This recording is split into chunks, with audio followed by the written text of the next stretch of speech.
တာကီမီဂျီနဲ့ဟီနာတို့ကဆေးရုံရဲ့ခေါင်းမိုးထပ်မှာအတူရှိနေပြီးမီရှူမီဘန်းတွေကိုအတူကြည့်နေကြပါတယ်ဟီနာလေးကငါ့အိမ်မှာမီရှူမီဘန်းတွေတူကြည့်တဲ့ချိန်ကိုမှတ်မိသေးလားလို့မေးလိုက်တော့တာကီမီဂျီကမှတ်မိတာပေါ့အဲ့ချိန်ကငါနှစ်လက်ကိုကိုင်နေနေတာအဲ့အစားနာအိုတိုကိုမတော်ဆကိုင်မိလိုက်တယ်လို့ပြန်ပြောလိုက်ပါတယ်တာကီမီဂျီကထပ်ပြီးငါနဲ့ကိုကာကွယ်ဖို့ကြိုးစားရင်မစင်မချင်းတွေလောက်ခဲ့မိတယ်ငါ့ကိုထောက်ခံခဲ့တဲ့လူချို့ကိုရခဲ့ပြီးတချို့ကမဟာမိတ်ဖြစ်လာခဲ့တယ်ငါကယ်တင်ချင်တဲ့လူတွေပိုတိုးလာတယ်ဒါပေမဲ့မိုက်ကီကငါကယ်ချင်တဲ့လူတွေအားလုံးကယ်ခဲ့တယ်အမောင်ထဲမှာမိုက်ကီတယောက်နဲ့ကြံခဲ့တယ်ဆိုတဲ့အချက်ကိုငါလုံးဝလက်မခံနိုင်ဘူးအဲ့နေ့ကမူဆာရှီနက်ကွန်မှာနင်ကဒရာဂန်မဟုတ်ဘူးမိုက်ကီမဟုတ်ဘူးတာကီမီဂျီကတာကီမီဂျီပဲလို့နင်ပြောခဲ့တာကိုသတိရတာငါလုံလောက်အောင်မတန်ပါလဲအဆင်ပြေတယ်ဘာကြောင့်လဲဆိုတော့ငါချားလူတွေကိုအကူမယ်သူတို့ကိုပါဝင်အောင်လုပ်မယ်ဒီတစ်ခါငါဆုံးဖြတ်ပြီဟိနာငါကိုပိုင်ဂိုင်းတစ်ခုဖွဲ့မယ်လို့ပြောလိုက်ပါတယ်တလကြတော့တာကီမီဂျီကဒိုင်ယာရီပြန်ကောင်းနေပြီးသူ့ယုံကြည်အောင်တွဲပတ်ဖြစ်တဲ့ချီဖူယူကိုအဖွဲ့ထဲဝင်အောင်စီးရုံးမှုထောက်ခါသွားပါတယ်တာကီမီဂျီကချီဖူယူချေရောက်တော့ငါကန်နူမန်ဂျီဂိုင်းကိုအနိုင်ယူနိုင်မဲ့အဖွဲ့တစ်ခုကိုထောင်ဖို့စိတ်ကူးထားတယ်ဒါကတောင်းဆိုဖို့အများများတာငါသိတယ်ဒါပေမဲ့ငါနဲ့တူတိုက်ခိုက်ပါချီဖူယူလို့ပြောလိုက်ပြီးချီဖူယူကကြောခိုင်းလိုက်ပြီးမေဒီเจ้าနေပြောဖို့ဆိုထွက်သွားလိုက်ပါတော့လို့ပြောလိုက်တော့တာကီမီဂျီကမင်းမှန်ပါတယ်လို့ရေးရွေးလိုက်မိပါတယ်ချီဖူယူကထပ်ပြီးအလောက်ထွက်စာတင်အောင်မယ်ဆိုတော့မင်းသွားဆောင်နေတာပုတ်ကောင်းလိုက်မယ်ဒါကြောင့်ငါ့ကိုစောင့်မှတွဲဖက်လို့ပြောလိုက်တာကြောင့်တာကီမီဂျီက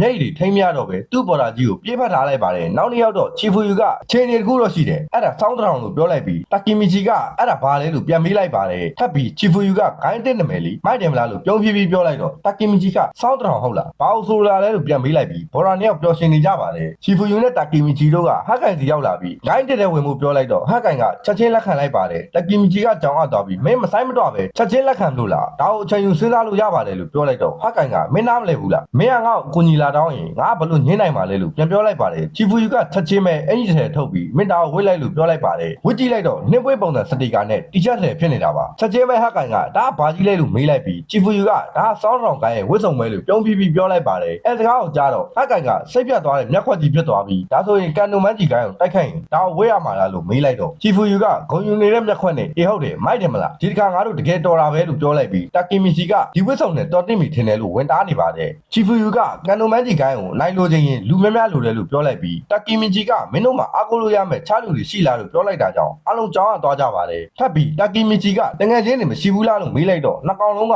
တငယ်ချင်းရလို့မရှိတာကြောင့်စူပုတ်တဲ့မျက်ခွက်ကြီးဖြစ်သွားကြပါတယ်တာကီမီဂျီကငါတင့်တော်တဲ့လူတယောက်ကိုစဉ်းစားမိပြီလို့ပြောပြီးတောက်ရောက်သားကအင်နုဘီရဲ့ဆိုင်ငယ်ဆိုင်ကိုရောက်သွားကြကကျေးဇူးပြုပြီးမိုက်ကီကိုကူညီပါဒါကန်ကဒါကိုငါလက်ထဲထားခဲ့တယ်ငါကန်နိုမန်ဂျီကိုင်းနဲ့တိုက်ခိုက်ရမယ်ငါအဖွဲ့တဲ့ဝင်ပါလို့ပြောလိုက်တာကြောင့်အင်နုဘီကချက်ချင်းပဲလက်ခံလိုက်ပါတယ်အင်နုဘီကနဖျားသုံးမစစ်ပွဲဖြစ်တဲ့ညကိုပြန်တွေးမိကအဲ့ညမှာတော့ကိုကမိုက်ကီပြင်းတာခံထားရပြီးတတိလစ်နေတဲ့တာကီမီဂျီကိုအင်နုဘီစီတဲလာပြီးစိုးရင်ကြီးနဲ့သူ့ကိုဆေးရုံပို့ပေးပါလို့ပြောလိုက်ပါတယ်ဆေးရုံကရောက်လာတော့ကိုကအကြောင်းစုံကိုပြောကနဖျားသုံးမခက်ကပြီးပြီဘူးကစပြီးစာနိုမန်ဂျီခစ်ပဲလို့ရှင်းပြလိုက်ပါတယ်ထပ်ပြီးကိုကတာကီမီဂျီကိုမင်းစီအပ်ခဲ့တယ်ငါကိစ္စတွေရှင်းအောင်မယ်လို့ပြောကနှုတ်ဆက်လိုက်ပါတယ်အင်နုဘီကစိတ်ပူနေပြီးမေတ္တာတွေလုံနေတာပြောရဲလားလို့မေးလိုက်တော့ကိုကငတုံးကောင်ငါပြောတာပေါ့မိုက်ကီနောက်လိုက်ရတာအနိုင်ရမယ်မြင်းကိုလောင်းတာနဲ့တူတူပဲလို့ပြောပြီးထွက်ခွာသွားပါတယ်လက်ရှိမှာတော့ချီဖူယူကတူထုတ်ထားတဲ့ကြောင်တောင်ဂိုင်းအင်ဂျီကိုအတင်းဝစ်ခိုင်းနေတာကြောင့်အင်နုဘီကကြောင်ရသွားပြီးဒီလောက်ပုံတုံးတဲ့အင်ဂျီလုံးဝမွင့်နိုင်ဘူးလို့ပြောပြီးထွက်ခွာသွားပါတယ်တာကီမီဂျီကစောင်းတစ်ထောင်ဖွဲ့ထားနေတဲ့တူတူရှိနေပြီးအကြံပေးတူနဲ့ဒေ့စ်ကောင်းတဲ့လူတယောက်လိုတယ်လို့ပြောလိုက်ပြီးအင်နုဘီနဲ့ဟက်ကန်ကထောက်ခံလိုက်ပါတယ်ချီဖူယူကအကြံပေးကောင်ဆိုတာတော့နားလည်တယ်ဒါပေမဲ့ဒေ့စ်ကောင်းတဲ့လူဆိုတာဘာလဲလို့မေးလိုက်တော့တာကီမီဂျီတယောက်ကကြောင်ရသွားပြီးချီဖူယူမင်းရဲ့ဆိုးရတဲ့ fashion အမြင်ကိုပြောနေတာသတိမထားမိဘူးလားလို့တွေးမိနေပါတယ်တာကီမီဂျီကထပ်ပြီးဘာပဲဖြစ်ဖြစ်ငါတို့ရှာနေတဲ့လူကိုငါသိတယ်ဟန်ပန်ကောင်းပြီးအစင်တန်းရှိတယ်ငါသူ့ကိုလိုချင်တယ်သူကအလုံများနေပြီပဲငါတို့ပြောရင်ကုညီမှာပါလို့ပြောလိုက်ပါတယ်နောက်ဆုံးတော့တာကီမီဂျီတို့ဘော်ရာတတိုက်ကမီဆူယာရဲ့အိမ်ကိုရောက်လာပြီးဟက်ကန်က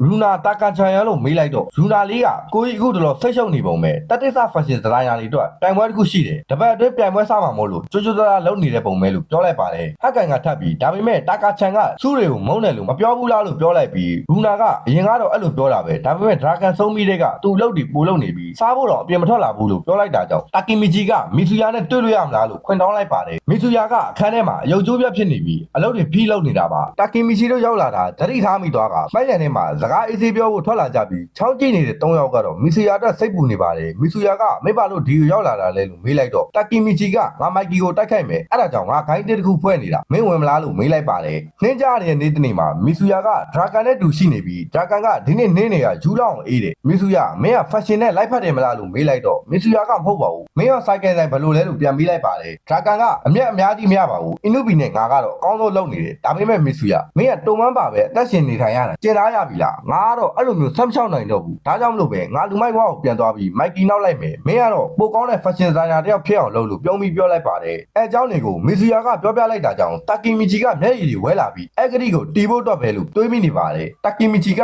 သူ့ဘော်လာရဲ့စီပြန်ရောက်လာတော့တာကြီးတို့မီဆူယာငါတို့နဲ့ပူးပေါင်းမှာမဟုတ်ဘူးသူ့အိမ်မက်တွေကိုမှန်ဖို့ပေးရအောင်လို့ပြောလိုက်ပါတယ်တပတ်ကြာတော့တာကီမီချီတို့ဘော်လာတရိုက်ကမီဆူယာကိုအားပေးဖို့ဖက်ရှင်ပြိုင်ပွဲကိုရောက်နေကြတာပါပြိုင်ပွဲစားတော့ပြိုင်ပွဲဝင်အားလုံးကအမိုက်စားဖက်ရှင်တွေနဲ့ထွက်လာကြပြီးအရန်လာတာကြောင့်အားလုံးကအားပေးနေကြပေမဲ့ချီဖူယူတယောက်ကငါစတိုင်ကိုလုံးဝမမီဘူးလို့ပြောလိုက်တာကြောင့်ဘေးကနှစ်ကောင်လုံးကလုံးဝဆင်းညစ်နေပါတယ်စင်နောက်ဘက်မှာတော့ပြိုင်ပွဲဝင်တဲ့အားလုံးကအလုံးရှုံနေကြပြီးမီဆူယာတို့တင်းရလဲပြိုင်ပွဲဝင်မှုအဆင်သင့်ဖြစ်နေကြပါပြီပြိုင်ပွဲဝင်နံပါတ်5ကမီဆူယာတာကာရှိတွစ်ဒရဂွန်လုံးအော်ဒန်နဲ့တူမော်ဒန်ယောက်ကထွက်လာပြီးငကားနှစ်ကောင်ကိုကိုစားပြုတာကပြုလုပ်ထားတဲ့မီဆူယာရဲ့ဖက်ရှင်ကလူတွေရဲ့အမြင်ကိုဖန်ဆားနိုင်တဲ့အထိအရန်ကိုလှလွန်ပါတယ်ပြိုင်ပွဲပြီးတော့စူပေးချိန်ကိုရောက်လာပြီးတာကီမီချီတို့ဘော်ရာတိုက်ကဆိတ်လှုပ်ရှားနေပါတယ်ကြော်ဂျာသူကဒီနေ့ရဲ့နိုင်ရရှိသူပြိုင်ပွဲဝင်နံပါတ်5ကမီဆူယာလို့အော်ဒန်နဲ့တူမီဆူယာတယောက်ကဒရာဂန်ရဲ့အမွာနဂါတတူးနဲ့အတူတုံမကိုင်းဝစ်ဆောင်ကိုဝတ်ထားပြီးစင်မော်ကိုတက်လာပါတယ်ဆက်ပြီးမီဆူယာကပထမဦးဆုံးလူသစ်ဒီဇိုင်နာစုအတွက်အားလုံးကိုကျေးဇူးတင်ပါတယ်လွန်ခဲ့တဲ့ရက်အနေငယ်ကအားကိုရတဲ့ဂျူနီယာတယောက်ကကျွန်တော်စီရောက်လာတယ်ပြီးတော့သူကငါတငယ်ချင်းဟောင်းနဲ့ရန်ဖြစ်မယ်လို့ပြောခဲ့တယ်ဒါပေမဲ့ငါအခုပါလို့ရသေးလားလို့တာကီမီချီကိုကြည့်ပြီးပြောလိုက်တော့တဲ့အဲ့ဒီကကြောင်သွားပါတယ်မီဆူယာကထပ်ပြီးငါတီစုကိုညင်းတယ်ကျွန်တော်ထောက်ပံ့ပေးတဲ့လူတွေနဲ့ကျွန်တော်ရွေးချယ်ပေးခဲ့တဲ့ဒိုင်လူကြီးတွေအားလုံးကိုတောင်းပန်ပါတယ်လို့ပြောလိုက်တာကြောင့်အားလုံးကကြောင်ရသွားပြီးအမတ်ပေးတဲ့ဒိုင်တွေကလည်းဒေါသကြီးနဲ့ပြောနေကြပါတယ်